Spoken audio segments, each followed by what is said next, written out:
All right, so I guess this will be part 4. I don't know what happened.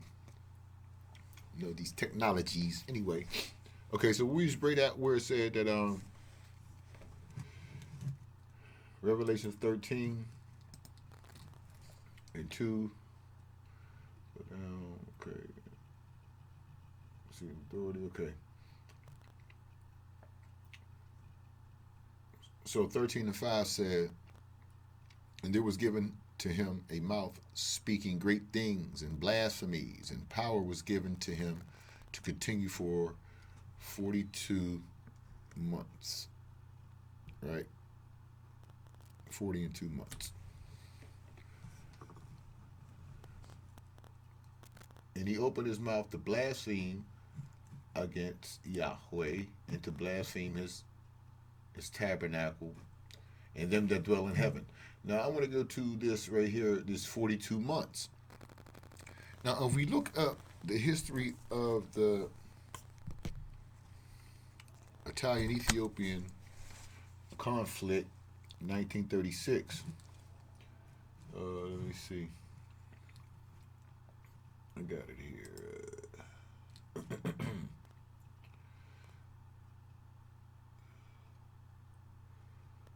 Okay, yeah. Okay, so this is the Second Ethiopian War. Remember the Second War in Heaven. This is the war with the remnant of her seed. So now usually you look up in history, it'll tell you that this war is from October 1935 to February 1937, which would be roughly 2.5 years, something like that. Roughly 2.5 years. But if you dig deeper, which I always do, or just finish reading what you start, it says here, see if I can make that a little more clearer.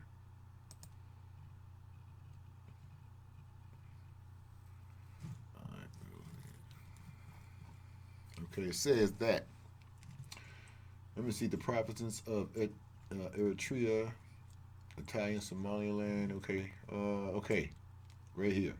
Fighting between Italian and Ethiopian troops persisted until February 1937. Italian forces continued to suppress rebel activity until 1939. So the whole conflict would have been from 1935 to 1939, depending on what month in 1939, because we know in 1935 it started in October. So could that be that, what did it say?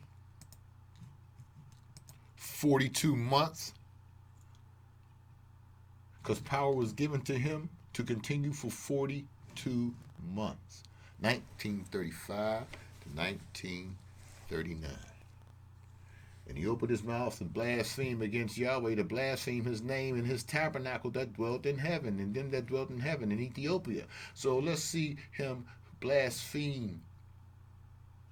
Right? He opened his mouth and blasphemed against Yahweh, and to blaspheme his name and his tabernacle. Kedamawi Haile Selassie, right? So this is all historical footage in history. The scriptures and history moving together. See? Blaspheming. To those of us used to being ruled by Parliament with free speech and a free press, Mussolini's political style with dramatic gestures and the movement he leads, which is called fascism, may appear odd, at times even laughable. But there's little mercy for those who oppose. See, look at him, beating on his chest like he's King Kong, you know what I mean?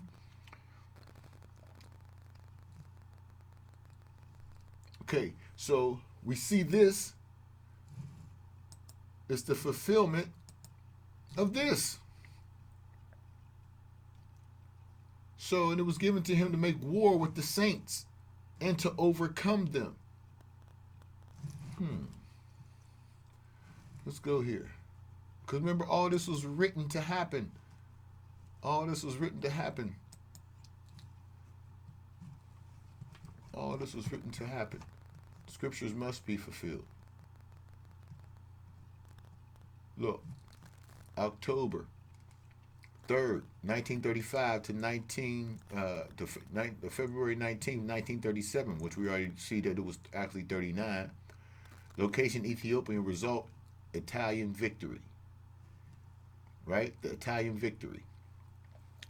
So it said they should overcome them for a time, right? And and it was given him to make war with the saints and to overcome them.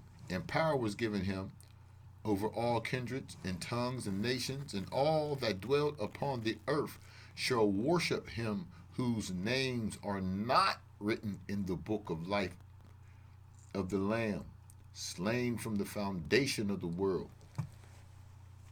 They're worshiping the ones whose names are not written in the book. God, Jesus, Lord, and all these other idols and images and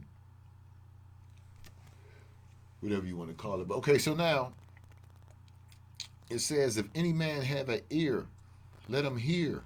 That means it's telling you something that's more than what appears to be. He that leadeth into captivity shall go into captivity. He that killeth with the sword must be killed with the sword. Here is the patience and faith of the saints. This is what we wait for. And I beheld another beast. Here's another beast now, coming up out of the earth, and had two horns like a lamb. And he spake as a dragon. Remember I touched on that before? He had horns as a lamb. Oh, little lamb, but he spake as a dragon. Because he's Italian. Right? He's a horn. So he's a king. Remember, the horns have crowns on them now. It ain't the heads that got the crowns. It's the horn. So now he's a king, which is the Pope. And he spoke as a dragon, Italian. And he exercises all the power of the first beast, that Justinian. Remember, Justinian tried to he's the one that changed laws and times. Matter of fact, let me see. I think I had something up on him. Yeah, right here, Justinian. Justinian, he was the one who, with the Pope, he was warring against the Vandals, Ostrogoths, and the Heruli, and he forced the Ostrogoths out of the city. They became extinct. This is in 538. So this is where he changed all the laws to what it is now. Like, and that last horn, he started to, after the deadly wound was healed. Now he's putting to enforcement the law that was put in by Justinian. Right? Justinian. Let's see. As a ruler, Justinian showed great energy. He was known. Crap. Churches. Reign. I don't know. Who was I looking at on here? I know it was Justinian, but what part? I just seen it. But bear with me. Oh, we can go here from the top. All right. Was Byzantine emperor from 527 to 565. His reign is marked by the ambitious but only partially realized the Renovatio Imperiali, or Imperii, or restoration of the empire. So Justinian was trying to restore the empire, but in 1929 it got restored. So, like I said, when the Roman Empire fell, it still had its divisions with the same concept, but they just wasn't in power. They wasn't in confederate. There was, fighting amongst them. So now back these kingdoms, remember in the days of these kings, shall the Elohim of heaven set up a kingdom. So in the days of these kings with the ancient days and all that, this was in the earth, in this empire, this Roman Empire. Okay, so this was the law that he exercises of the first beast. This Justinian law. Let's go back.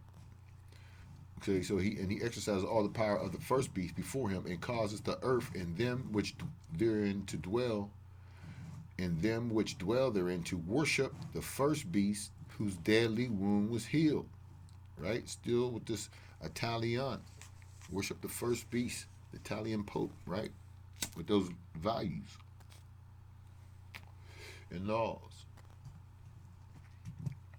And it says, and he doeth great wonders, so that he maketh fire come down from heaven on the earth in the sight of men, and deceiveth them that dwell on the earth by the means of those miracles which he had power to do in the sight of the beast. You know, like the beast said it's okay to do these things. Saying to them that dwell on the earth, that they should make an image to the beast. Not an image of the beast, but an image to the beast, which had the wound by a sword and did live. This Roman Catholicism, right? This Roman. And he had power to give life to the image of the beast. So let's stay right here for a minute. Go to 14. And he deceived them that dwell on the earth by the means of those miracles which he had power to do in the sight of the beast, saying to them that dwell on the earth, that they should make an image which had the wound by a sword. So let's see, what's this image they came up with? What's this image? I probably erased that one. Let's see what's over here. Oh, here we go. Here we go. So this is that image. This is that image that they made. This Caesar Borgia, nephew of Pope the Sixth, whatever his name is. I'll call him Caesar Booger, right? But then, you know, if you think about it, when they crucified Yahushua, the Jews was like, we have no king but Caesar. Ironic, huh? Now they worshiping Caesar. Okay, so now this is the image, right? You know, we see, you know, you got 1,000 pictures of Jesus. All of them stem from this Caesar Borgia. And even before Caesar Borgia, they had already started to paint white images of Yeshua, or painting these white images and then saying that it was Yeshua. So this is one of the most common ones here. But you know, if you think about it, you got to remember what 2 Corinthians 11 said, right? Or 2 Corinthians 11 and 14 said, and no marvel, for Satan himself is transformed into an angel of light. Satan is transformed into an angel of light. And this is what we see. They transformed him into an angel of light. That's that's opposite. That's antichrist. Because it don't fit none of the description of Moshiach, of Christ. No woolly hair, no locks, nothing. Now, this is one of the most important parts, because a lot of people get this mixed up. 13 and 15 says, when the computer don't freeze. Come on, man, come on. 13 and 15 says, and they had power to give life to the image of the beast. They had power to give life to the image of the beast. So how could they have power to give image to the beast? Movies, television, because that's the only place you really ever going to find a white Christ, especially a white Jew. You know what I'm saying? So let's see how they gave life to the image of the beast, that it should both speak and cause these ones. You see how they give life to the beast, that it move? This is how they trick us. Because they gave life to the image of the beast. Now, a lot of people say the image of the beast is it's a horrible monster type thing. No. The image of the beast is the image that the beast caused your dumb ass to worship. It's the image he caused you to worship. We got brothers running around here with tight jeans on. That's the image that the beast gave them to worship. Faggots. That's an image that the beast gave for them to worship. Thugged out. Shoot them up. Gang, gang. I sell the most drugs. I got all the women. That's an image of the beast to trick your dumb ass. So the image of the beast goes deeper than just some thing that's worshipped as an idol standing in a place. It's deeper than that. It's different aspects of that image. But the image that's worshipped is this blonde-haired, blue-eyed Jesus. So, and he had power to give life to the image of the beast. We've seen that the image of the beast should both speak and cause that as many as would not worship the image of the beast should be killed. That ain't Christ. That ain't Jesus. That's not real. They just kill all of them, all the truth tellers, right? So there's one who would not worship that image. Oh, they're a Muslim. Oh, you're this, you're that. And he caused all, both small and great, rich and poor, free and bond, to receive a mark in their right hand and on their foreheads. Now that's a whole nother reasoning right there. We'll go into that later. But we're just going to keep it moving here. And that no man might buy or sell save he that had the mark or the name of the beast or the number of his name. And we'll start right there because we basically want to just go down to this beast they had power to give life to this image of the beast. All right, so that was on 13. All right, so let's go here to 17 and finish that up.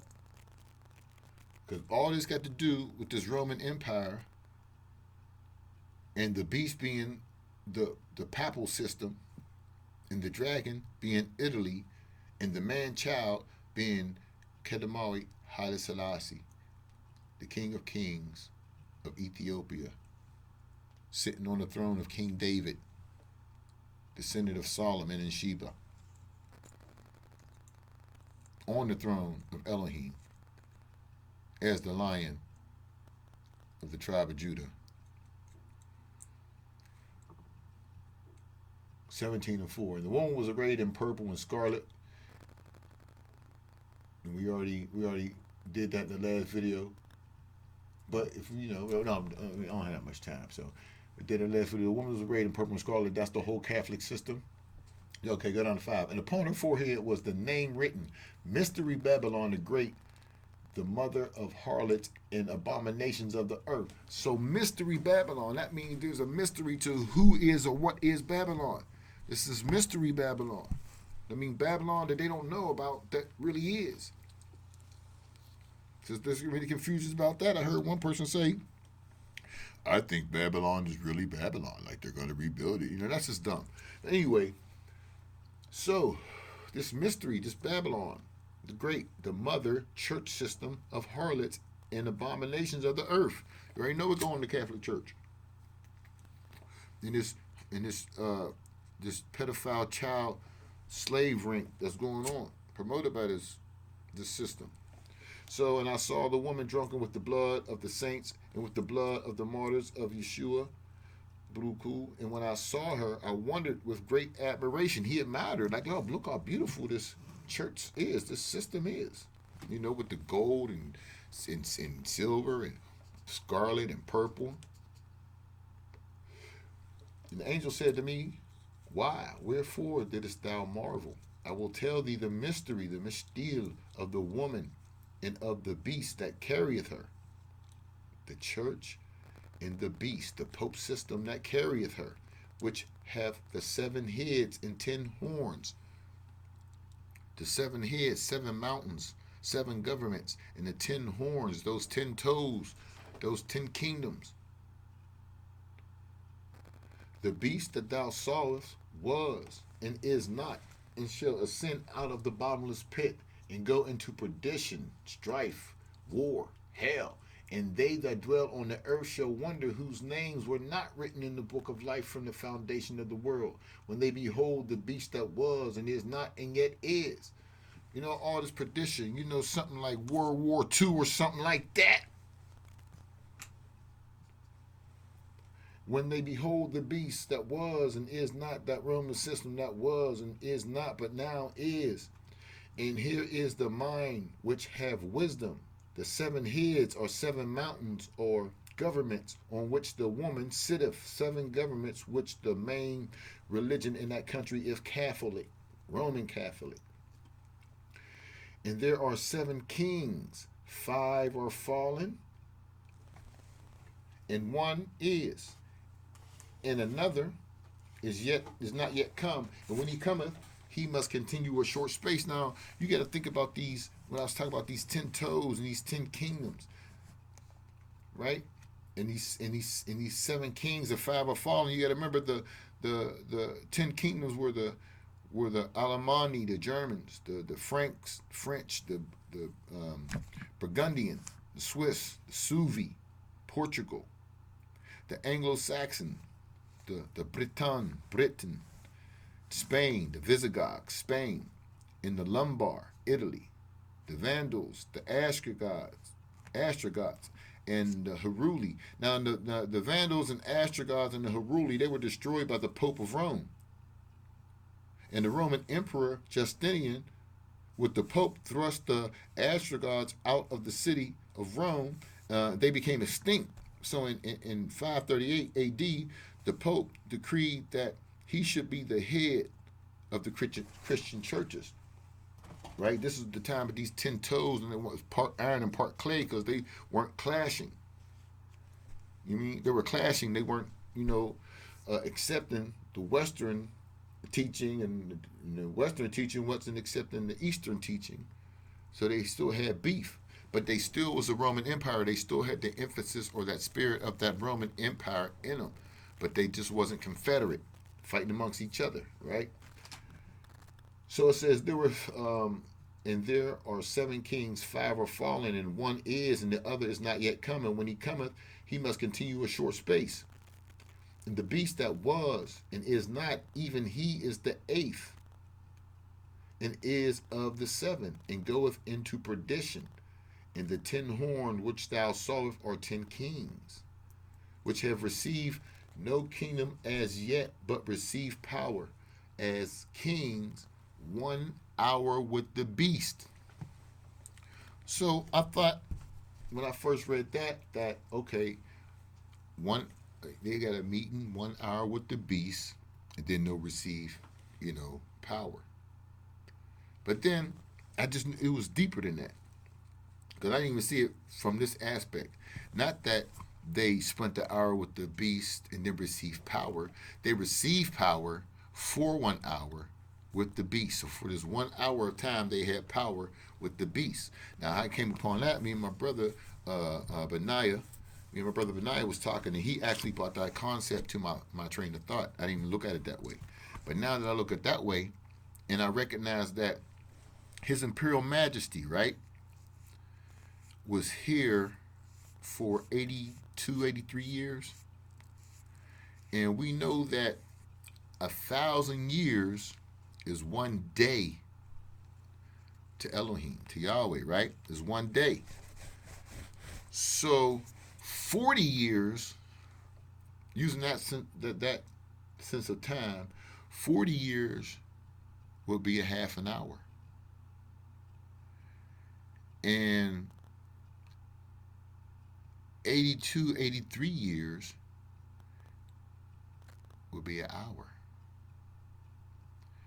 And so the time of presence of the visitation, right, of the visitation was from 1892 to 1974, 75.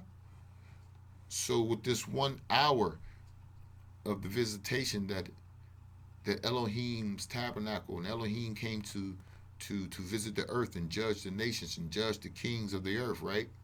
The whole time was just 1 hour. So in that 1 hour, His Imperial Majesty, even from the time he was born until the time he left, had to deal with this beast system. And these kings, these 10 kingdoms of this Roman system. Remember, the head was wounded. So the head, the government, the one who controlled everything, that was wounded because they weren't Confederate. But then they restored to put one man, one head over everything again. Now the wound is healed. The head is active again. So it says that 17 and 12, and the 10 horns which thou sawest are 10 kings which have received no kingdom as yet, but receive power as kings 1 hour with the beast. That's 1 hour in time doing all stuff, right? These have one mind and shall give their power and strength to the beast. These shall make war with the Lamb, and the Lamb shall overcome them.